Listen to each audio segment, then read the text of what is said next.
My university friend Kenji disappeared into the Nakayama Tunnel last October and came back speaking in someone else's voice. It started as a dare during our photography club's urban exploration trip to Hokkaido. The Nakayama Tunnel had been sealed for 30 years, ever since the train accident. 47 passengers died when the express derailed in the tunnel's deepest section. The locals said the tunnel still echoed with their final moment. We found the rusted barrier easily enough. Someone had cut through the chain link years ago. Our flashlights carved weak paths through the absolute darkness inside. The air tasted of rust and something else, something sweet and wrong. We'd walked maybe 200 meters when we heard it, a distant rumbling, like a train approaching from deep in the tunnel. But that was impossible. Tracks had been torn up decades ago. The sound grew louder, accompanied by voices, dozens of voices speaking in unison. Last stop, please exit to the right. 3 of us ran immediately. Kenji walked toward the voices. We screamed for him to come back, but he just kept walking into that black. His flashlight became a pinprick and vanished entirely. We called the police, of course. They searched for 3 days, found nothing, not even footprints past the 200-meter mark. 2 weeks later, Kenji showed up at my apartment. Same clothes, same face, but his voice, it was the conductor's voice from the announcement, exactly the same tone. Last stop, he said, staring through me. Please exit to the right. He's been saying those same words for months now. His parents think it's trauma. The doctors call it selective mutism. But I know the truth. Kenji never came back from that tunnel. Something else is wearing his face and speaking with the dead conductor's voice. Sometimes, late at night, I hear him walking the halls of our dormitory, still announcing that final stop to passengers who will never get off.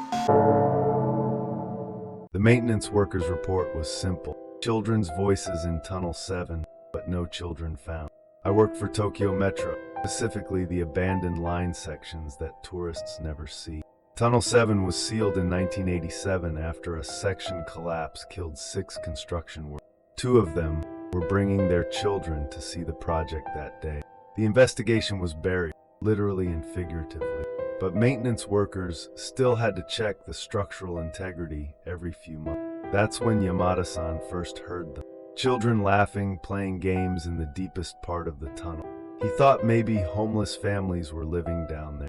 But when he reached the collapse site, silent, only concrete rubble and the smell of damp earth. The next month he brought back up. 3 other workers heard it too. Children singing nursery rhymes in the darkness, their voices echoing off the wall. Kagome Kagome, the bird in the cave. But there was something wrong with the melody. It was backward, as if someone was playing a recording in reverse. We installed motion sensors after that, infrared cameras. The equipment would trigger, but show nothing. Just empty tunnel and the audio of children's laughter echoing through the speakers. Last month, I volunteered to do the inspection myself. I needed to know. The voices started as soon as I passed the 100-meter mark. Not laughter this time, whispering. Dozens of small voices, all whispering the same thing. Help us up, we can't reach Papa. I ran, dropped my equipment, and ran back to the circle, because I realized something as those voices faded behind me. The children weren't just trapped under that rubble. They were still reaching up, still calling for help after 37 years. And now, they know someone can hear them. Sound engineer Miyuki Sato was hired to record ambient noise in the abandoned Seikan tunnel. Never spoken since. This account comes from her colleague, who found her 3 days later. The project was for a documentary about Japan's forgotten railway. Miyuki specialized in capturing the acoustic properties of abandoned space. Churches, hospitals, tunnels, places where sound behaved strangely. The Seikan tunnel section had been closed since a fire in 1994. Perfect acoustics, she said, like a natural recording studio. She went in alone with her equipment, high-end microphones, digital recorders. The plan was simple, record 8 hours of ambient sound. When she didn't return that evening, we assumed equipment trouble. Miyuki was meticulous. Sometimes she'd spend days perfecting a single recording. But after 48 hours, we knew something was wrong. I found her sitting cross-legged in the tunnel's center, headphones on, staring into darkness. Her recording equipment was still running, had been running for 72 hours straight. She didn't respond when I called her name, didn't even blink. I had to physically remove the headphones to get her attention. That's when she screamed. Not at me, at the sudden silence. Later, at the hospital, the doctors said she'd suffered some kind of auditory trauma. Complete selective mutism. She could hear but wouldn't speak. I kept her recording equipment. Figured I should review what she'd captured. The first 6 hours were normal, just tunnel ambience and distant water drops. But around hour 7, voices began bleeding through. Conversation, dozens of them, all happening simultaneously in the same space. Railway workers discussing safety protocols from 1953. Emergency responders coordinating rescue efforts in 1973. Every conversation that had ever echoed in that tunnel, somehow preserved in the wall. By hour 60, the voices were overlapping so much they became a roar. Decades of human sound compressed into a single, overwhelming chorus. I could barely make out individual words, but I heard my own voice in there, calling Miyuki's name. From that day, I found the tunnel had already recorded my visit before I'd even made it. Miyuki still won't talk, but sometimes she writes the same message over and over. They're still talking all at once, forever. Takeshi's YouTube channel, Hidden Tokyo, had 500,000 subscribers until he posted the Arakawa Tunnel video. The video was deleted within hours, but I saved a copy. Takeshi specialized in urban exploration, finding places the city wanted forgotten. The Arakawa Tunnel was his holy grail, a complete section of abandoned subway never opened to the public. Built in the 1960s, then sealed after structural concern. The real reason was buried in government files until Takeshi found them. During construction, workers reported hearing voices coming from within the concrete wall. Voices of previous construction crews who'd worked on other tunnel projects, some dating back to the 1920s. The video starts normally, Takeshi explaining the tunnel's history as he descends the access. His flashlight reveals perfectly preserved 1960s architecture, pristine tile work, untouched by time. But something's wrong with the audio.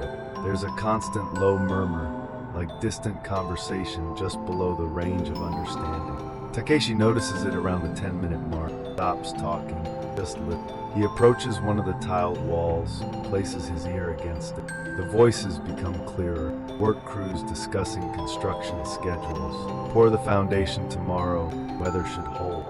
But these crews finished their work 60 years ago. Takeshi moves to different sections of tunnel. Each wall tells a different story.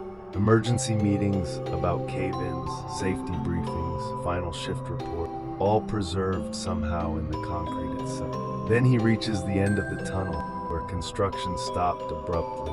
The final wall is different. The voices here are newer. Urban explorers like himself, YouTubers, photographers, people who'd found this place over the decades and never left. That's when Takeshi realizes the truth. The tunnel doesn't just preserve voice, it absorbs. The video ends with Takeshi pressing his hands against the final wall and whispering, "I understand now, I understand." His channel went silent after that. No new uploads, no social media activity. But sometimes late at night, I play that saved video, and I swear I can hear his voice now, mixed in with all the others. Still exploring, forever. The Shibuya Station Master's Log, dated March 15th, reads simply, "Heard the 11:47 train today. Platform 7 has been sealed for 20 years." This is his complete testimony, given 3 days before his resignation. I've worked Shibuya Station for 32 years, seen every kind of unusual incident you can imagine, but nothing prepared me for what I've been hearing in the abandoned Platform 7 tunnel. The platform was sealed after the 2003 incident, structural damage from the renovation project. What they don't tell you is that 3 workers died in that tunnel collapse. The official report blamed faulty equipment. The real cause was never released. It started 6 months ago, just after midnight, during the deepest part of my shift. I heard the unmistakable sound of a train approaching Platform 7, the rhythmic clacking of wheels on rails, growing louder, then stopping. Doors opening with that familiar pneumatic hit. But Platform 7 has been bricked up for 2 decades. I checked the security monitors, nothing, just the sealed entrance, undisturbed. Yet I could hear passengers' footsteps on the platform, muffled conversation. The sounds lasted exactly 4 minutes. Then the doors closed and the train departed. Every night since then, 11:47 sharp, I started keeping a log, timing the arrival, departure, counting passenger sound. Always the same pattern. Train arrives, doors open, passengers board, train leaves. But last week, I heard something different. The announcement. Now arriving at platform 7, final station, all passengers must disembark. The voice was distorted, like it was coming through water, but I recognized it immediately. It was my own voice, from 20 years in the future. That's when I understood what platform 7 really is. It's not abandoned, still operating. A station for passengers who miss their stop in life, who need one final journey. And someday, when my shift ends for the last time, I'll be the one making that announcement, welcoming passengers to their final station behind a wall that exists only for the living. The 11:47 train is never late, and it always has room for one more passenger.